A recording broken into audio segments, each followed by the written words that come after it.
ప్రపంచంలో ఏదైనా డబ్బులిచ్చి కొనగలము, గర్భఫలము కొనలేనిది, ఎగో ఇచ్చిన బహుమానము. మనము ఎన్నో గుళ్ళు గోపురాలు తిరుగుతాము, హాస్పిటల్ చుట్టూ తిరుగుతాము.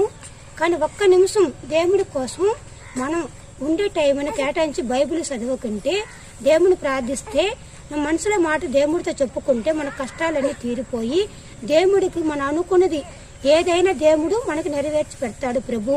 ప్రభుని ఆరాధించిన వాళ్ళు, ప్రభుని ప్రేమించిన వాళ్ళు, ప్రభు కోసము మనం ఉండే కాలాన్ని ఒక్క నిమిషం ప్రభు కోసం కేటాయిస్తే మనము అనుకున్నది ఏదైనా దేవుడితో చెప్పుకుంటే చింతలన్నీ తీరిపోయి కష్టాలు తీరిపోయి అని శుభం జరుగును. మనుషులతో పంచుకున్నా మన బాధ తీరదు, మన కష్టాలు తీరదు. దేవుడితో మనం ప్రార్థిస్తే కష్టాలను తీరిపోతుంది. ప్రభుత్వం మనం ప్రార్థిస్తాము. టైం ఉండేదాకా టైం ఉండే టైంని ఉపయోగించుకొని బైబిల్ చదివి